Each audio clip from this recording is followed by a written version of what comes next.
Hello everyone, আসসালামু আলাইকুম। সবাই কেমন আছেন? আশা করি অনেক ভালো আছেন, সুস্থ আছেন।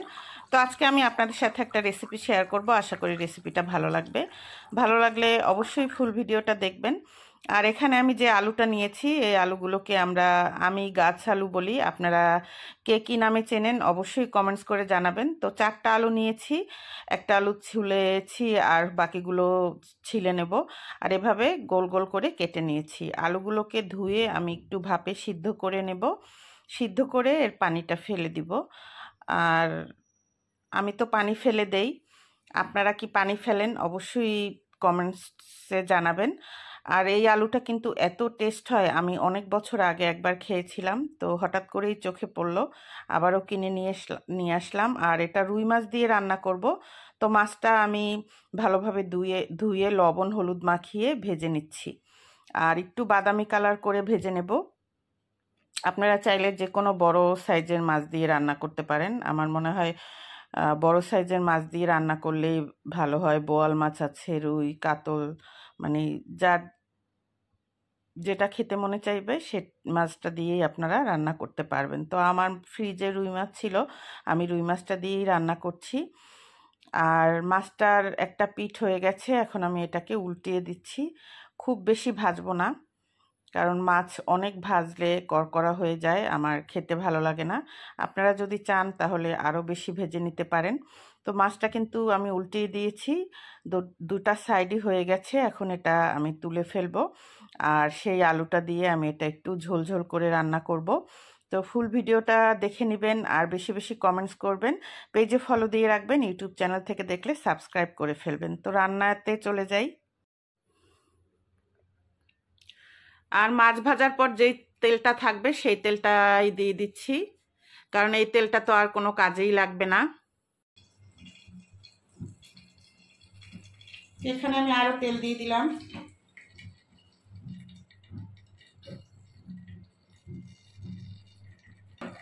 প্রথমে আমি লবণ দিয়ে নিব।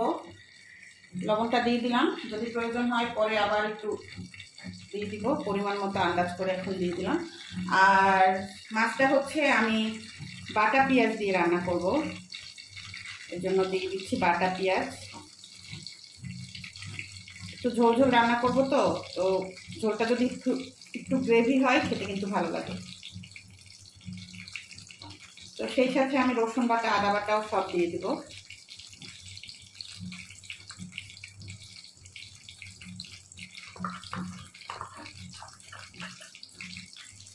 এটা হচ্ছে আদা বাটা।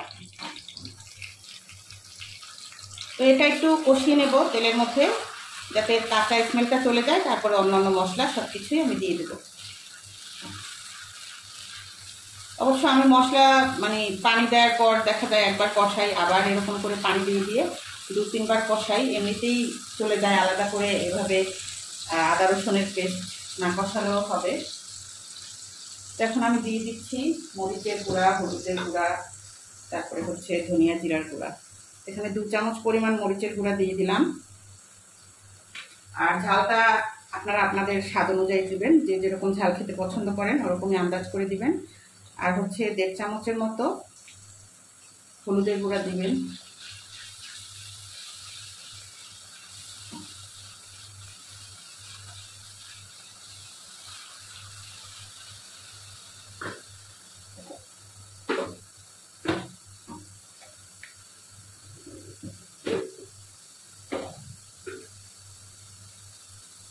তো এখানে দিয়ে দিলাম জিরার গুঁড়া, ধনিয়ার গুঁড়া। এখন একটু কষিয়ে তারপরে আবার পানি দিয়ে কষিয়ে নেব।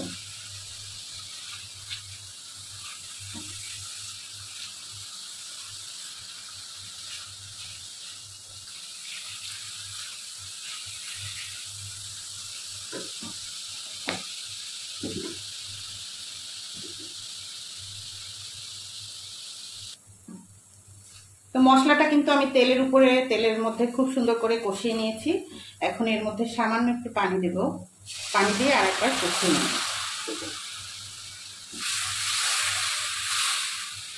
যে কোনো তরকারির মশলাটা আপনি যত কষাবেন তরকারির স্বাদটা কিন্তু ততই বেড়ে যাবে।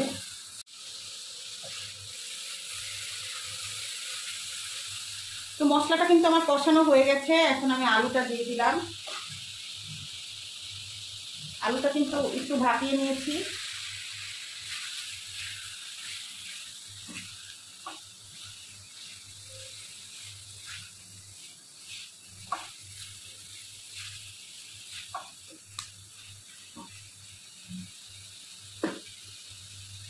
আলুটা কষানোর জন্য সামান্য একটু পানি দেবো যাতে মশলাটা লেগে না যায়। এখন এটাকে আমি ঢেকে দেবো, আসবো 4-5 মিনিট পর, তারপরে দেখবো কি অবস্থা।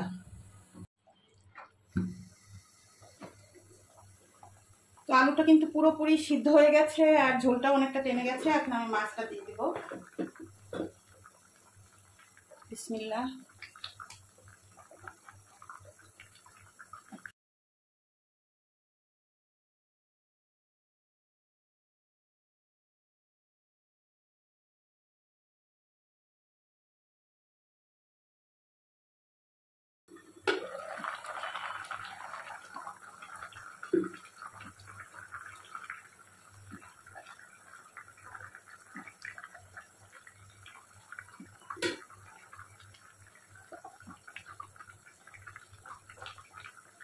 তো মাছটা কিন্তু প্রায় হয়ে গেছে, ঝোলটা একটু বেশি বেশি লাগছে, এটা ঠান্ডা হলে থাকবে না। আর যেহেতু আলু দিয়েছি, আলু জাতীয় যে কোনো মানে সবজি একটু পানি টেনে নেয়, ঝোলটা একটু কমে আসবে।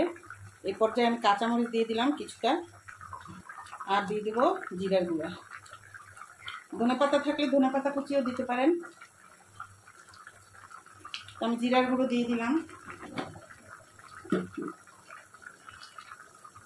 একটু নেড়ে চেড়ে ডিম আছে 5 মিনিট রেখে দিব।